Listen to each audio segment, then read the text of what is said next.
Hola a todos y namaskar. Así que el podcast de hoy es una lectura del libro titulado Historias de un maestro tántrico, escrito por el hermano Devashish. Este libro contiene 33 capítulos y hoy leeré el primer capítulo. Una alma vieja. El futuro de la humanidad no es oscuro. Yo tengo fe que en los seres humanos van a buscar y un día van a encontrar esa llama inextinguible que permanece siempre ardiente tras el velo de las tinieblas. Estoy en el vientre de mi madre. La puedo ver desde aquí. La reconozco muy bien. Veo a mi padre, a mi hermana y a mis otros familiares. Qué bien los conozco. Hasta sé sus nombres. He nacido. Normalmente los bebés lloran al nacer. Yo no. Yo soy todas sonrisas. En realidad, estoy feliz de haber nacido. Tengo el deseo de dirigirme a las personas a mi alrededor por sus nombres, porque los conozco tan bien. Pero qué incapacitado estoy.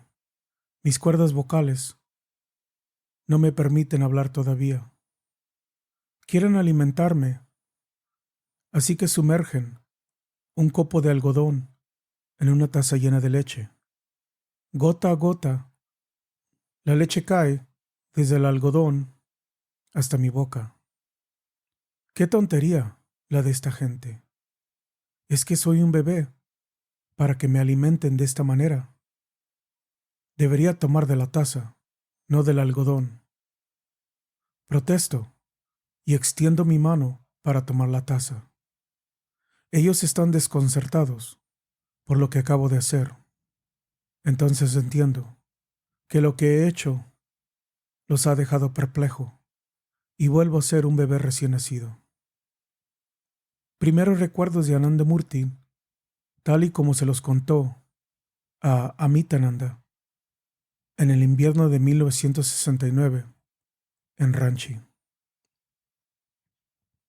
En las afueras de la casa de Lakshminarayan Sarkar y su esposa, Avarani Devi, el pequeño pueblo de Jamalpur estaba volviendo a la vida al comienzo de un caluroso día de verano, 11 de mayo de 1922.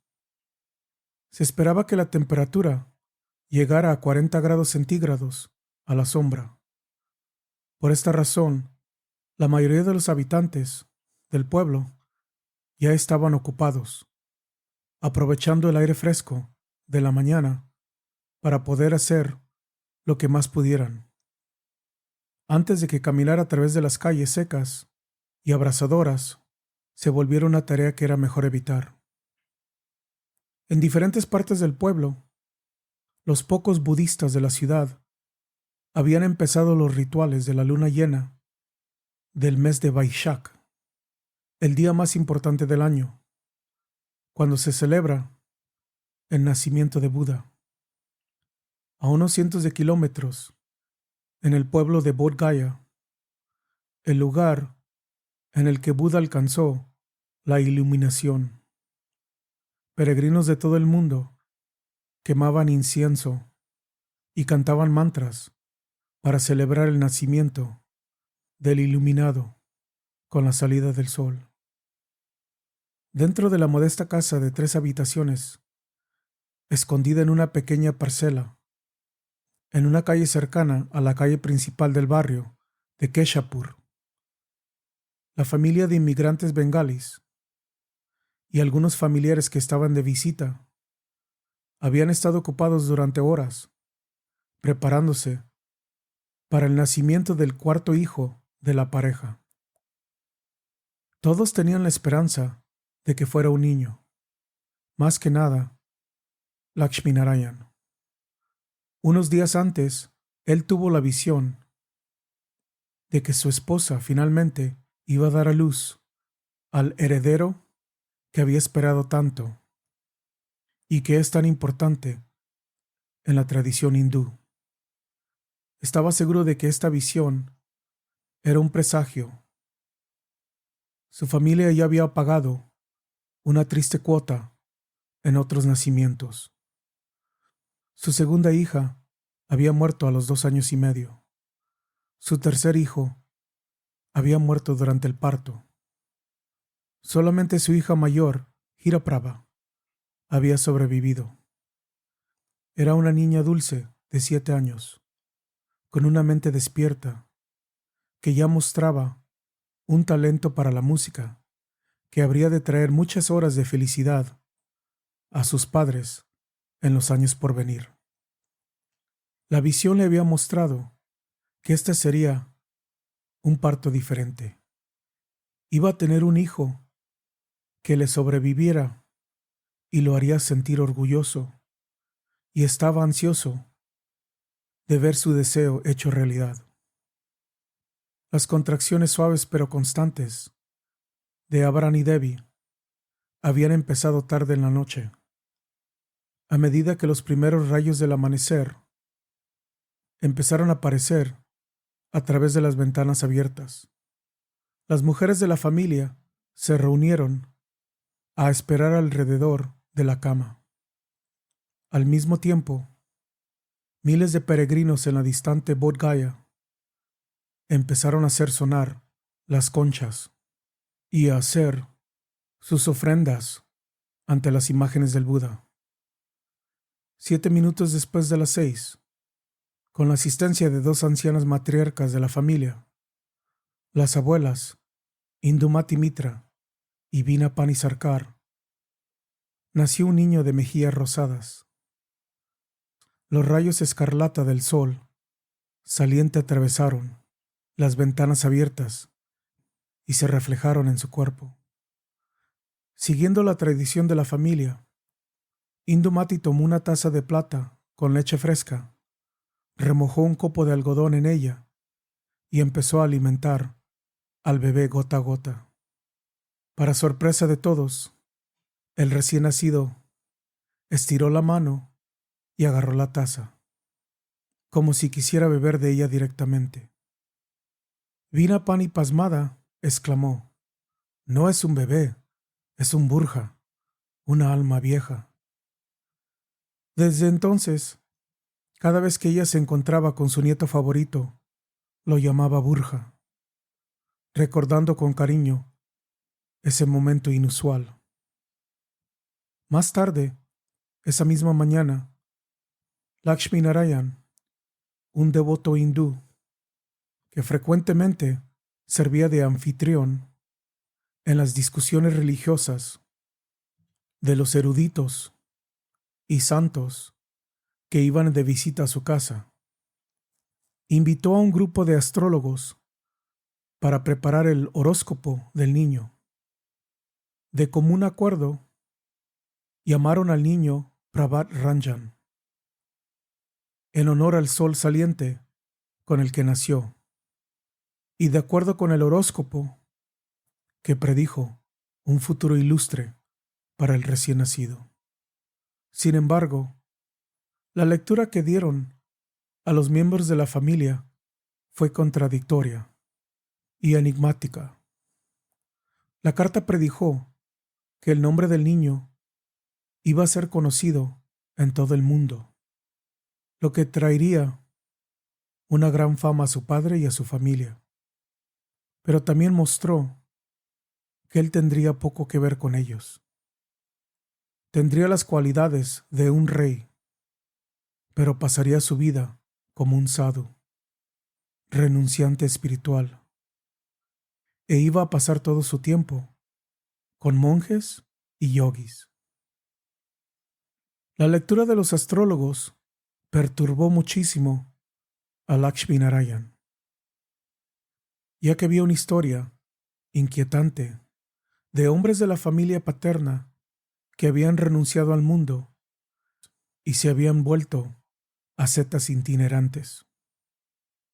Y él no quería ver a su hijo mayor y heredero convertirse en monje. Después de pensarlo mucho, decidió quemar el horóscopo. Prohibió cualquier discusión sobre el tema entre su familia y amigos.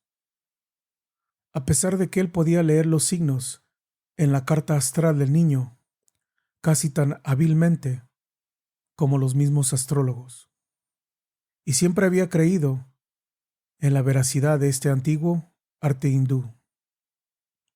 Aún así, no inflamaría las llamas de un futuro indeseable si podía evitarlo. La familia complacería su deseo hasta mucho después de su muerte, cuando quedó claro que los astrólogos habían predicho el futuro correctamente. Sin embargo, el incidente de la taza se convirtió en una leyenda de familia. Los ancianos de la familia nunca se cansaban de recordar cómo el infante Prabhat había tratado de tomar de la taza directamente solo unos minutos después de haber nacido. Otras experiencias inusuales pronto se agregarían a la lista de las historias favoritas de la familia. Durante el primer año, Prabhat ya era dolorosamente consciente de que no podía caminar. Su cuerpo no le respondía, obligándolo a gatear para poderse mover por todos lados, con los codos y las rodillas adoloridos. Aún así, cuando se sentía desconsolado, preguntándose cuánto tiempo más estaría obligado a sufrir semejantes humillaciones, una voz lo consolaba, hablándole claramente en sus oídos: solo un día más. Yo sé que estás molesto, pero solo unos días más. Él miraba a su alrededor, preguntándose quién le estaba hablando, pero nunca veía a nadie.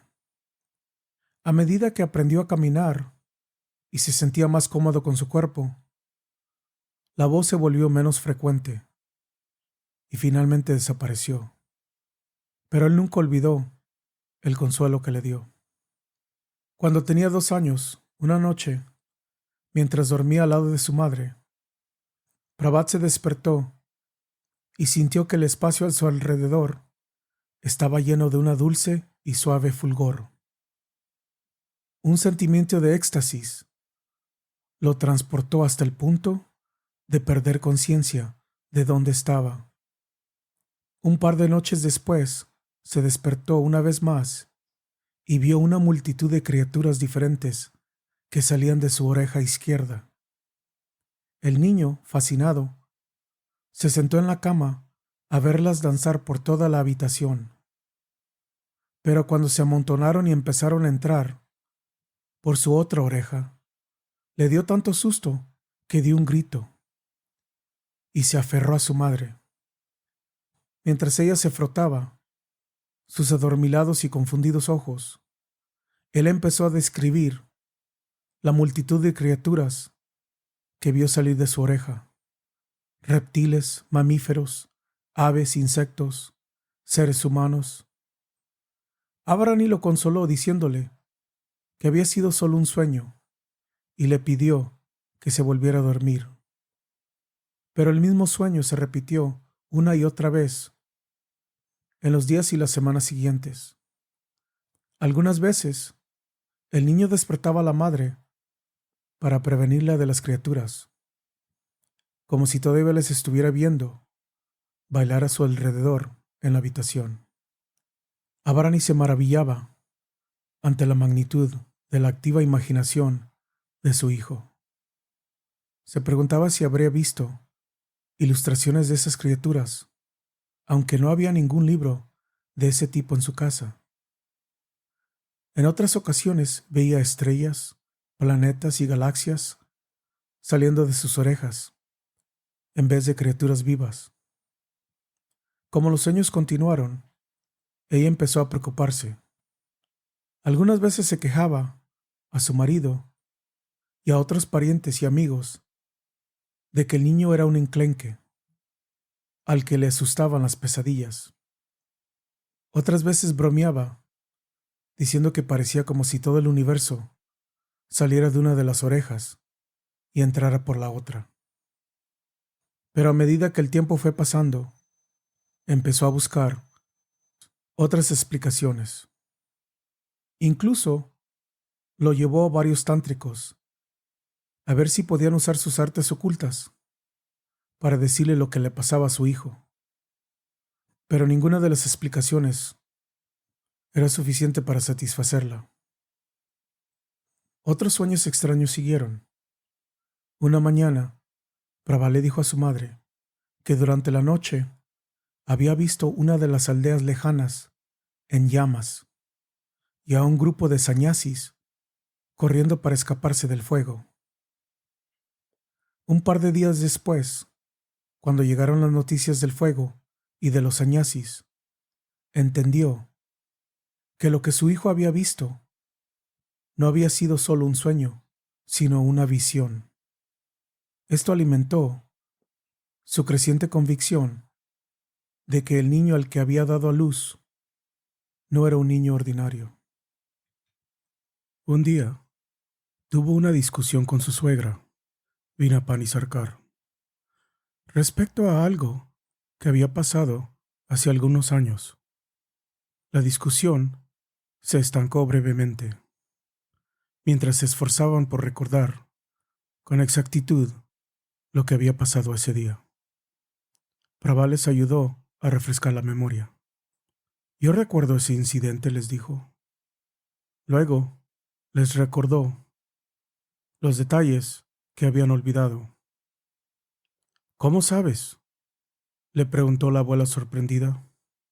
Si en ese entonces ni siquiera habías nacido. Simplemente lo sé, fue su lacónica respuesta. Avarani simplemente sonrió. Después de esto, cuando cualquiera de sus otros hijos le preguntaba algo que ya no podría contestar, les decía: pregúntenle a Bubu, él sabe todo. Lo que yo no sé, lo sabe él. Para entonces, a pesar de su temprana edad, Prabha ya se estaba volviendo bastante independiente. Cuando era pequeño, había sido más bien travieso. Algunas veces exasperaba a su madre hasta tal punto que la hacía perseguirlo con la intención de darle unas palmadas en el trasero para enseñarle una lección. Prabha era de pies ligeros y se mantenía fuera del alcance de su corpulenta madre hasta que se calmaba. Solo entonces se le acercaba y ella lo ponía en su regazo, perdonándolo todo. Pero a medida que crecía, su naturaleza traviesa se aplacó gradualmente. Empezó a pasar más tiempo fuera, explorando el vecindario o jugando con amigos. Para entonces, se había desarrollado su atracción por historias sobre Shiva, el padre de los yogis, que escuchaba de sus padres y familiares. Le gustaban especialmente las vívidas descripciones de la gran magnanimidad del dios y su desapego. Aunque sabía poco de religión y rituales, obtuvo un lingam de Shiva y cada mañana, antes del desayuno, lo lavaba mientras recitaba algunos de los mantras que había escuchado usar a los mayores. Luego lo colocaba en un plato de latón. Una vez lograba que el lingam estuviera derecho, lo tomaba como una señal de que Shiva había aceptado su ritual. De vez en cuando, Prabhat se sentaba a observar a un grupo de mendicantes que se reunía regularmente en un montículo cercano a cantar himnos devocionales, haciendo un círculo alrededor de una fogata sagrada.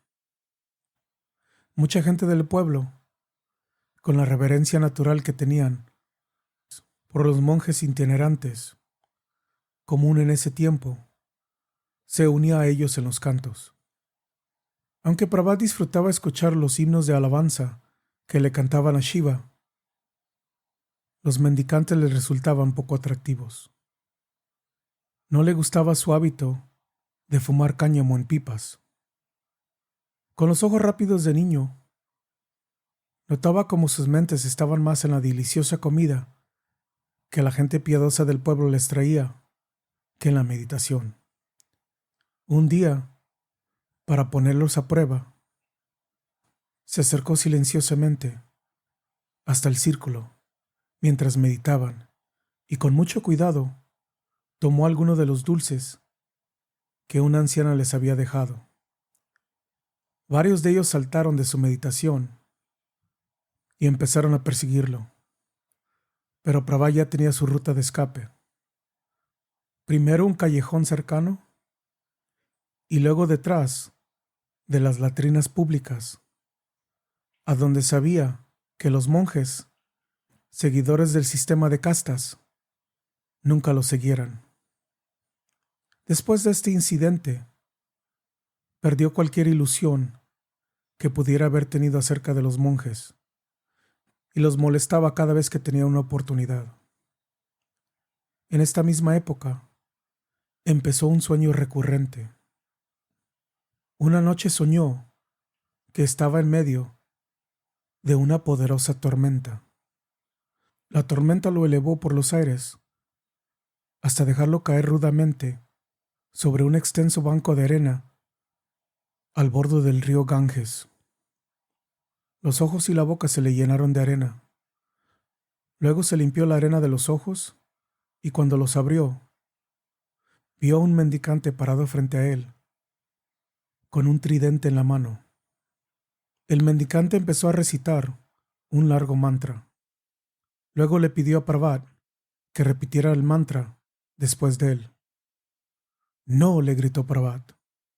Repítelo, hijo, le insistió el mendicante. Será beneficioso para ti. No, bajo ninguna circunstancia lo voy a repetir. El mendicante levantó su tridente. Tendrás que repetirlo. No, nunca, nunca lo recitaré. En este momento la tormenta empezó una vez más y lo elevó por el aire. Se lo llevó y lo volvió a tirar en su cama. E inmediatamente se despertó. Entonces entendió que había sido solo un sueño. Pero el incidente se mantuvo fresco en su mente por el resto de la mañana. Durante 20 días seguidos, Prabhat tuvo el mismo sueño. Pronto había memorizado el mantra, no porque hubiera hecho algún esfuerzo, sino simplemente porque lo había escuchado muchas veces. Al mismo tiempo, el niño empezó a sentirse desesperado. Era vergonzoso que cada noche el mendicante lo asustara con su amenazante tridente y que él todavía no hubiera hecho nada al respecto. Finalmente resolvió que si tenía el mismo sueño otra vez esa noche, le pondría fin a esta farsa. El sueño empezó una vez más, exactamente como había empezado por las últimas 20 noches.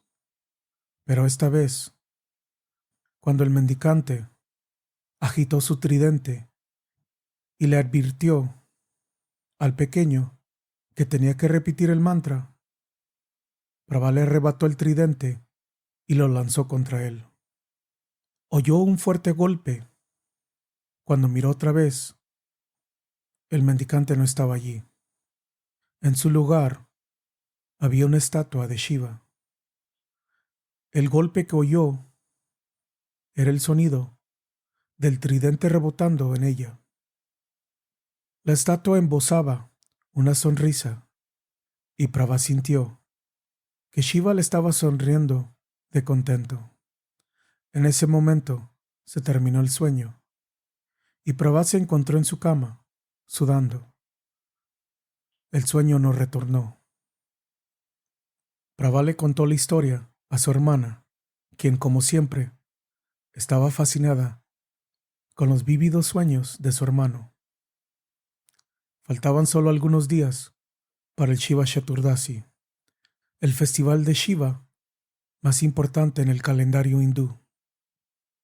Tradicionalmente, las jóvenes solteras Ayunan ese día con la esperanza de que el ayuno persuada a Shiva de encontrarles un novio noble. Hiraprabha, de más o menos 12 años en ese entonces, también decidió ayunar para seguir la tradición.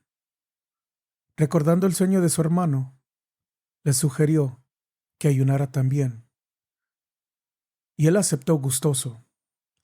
Esa noche, la familia visitó un templo de Shiva para realizar el culto tradicional. Cuando le tocó el turno, Prabhat se paró frente al ídolo y vertió agua sobre el Shiva Lingam, tal y como indicaba el ritual, y empezó a recitar en voz alta el mantra que había escuchado en el sueño.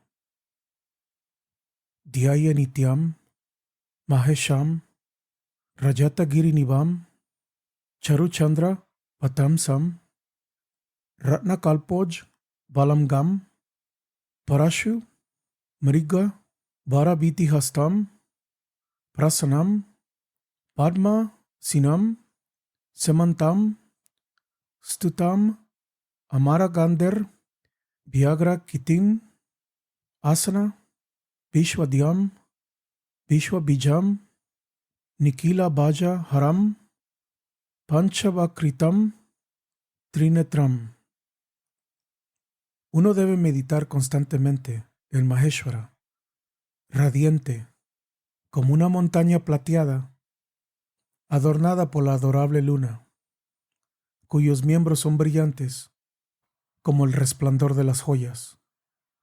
Con el hacha en la mano, protector de los animales, dador de dones, el siempre alegre, sentado en la postura de loto, vestido con la piel de tigre, adorado por los dioses, la semilla y causa del universo, quien remueve los miedos ilimitados, el de las 5 caras y los 3 ojos. Impresionado, el sacerdote local se dirigió hacia donde Lakshminarayan y lo felicitó entusiasmado. Debo elogiarlo por enseñarle a su hijo semejante mantra tan difícil y tan importante. Apenas podía creer lo que mis oídos escucharon cuando este niño, tan pequeño, recitó el mantra del Dhyan de Shiva. Igualmente sorprendido, Lakshminarayan tuvo que confesar su ignorancia. Solo cuando le preguntó a Prabhat, descubrió cómo había aprendido el mantra. Fue este incidente el que convenció a los padres de Prabhat de que existía un lazo especial entre su pequeño y el dios Shiva. En los años siguientes se aseguraron de que Prabhat siguiera el ritual Shivaratri tradicional, incluyendo la recitación del mantra sagrado que aprendió en el sueño. La historia de Prabhat recitando este difícil y poco conocido mantra cuando era niño es otra de esas historias que pasaría a ser parte de la tradición familiar, repetida varias veces por los vecinos durante los años siguientes, cuando alguien les preguntaba acerca del extraño hijo de los Sarkar. Muchas gracias.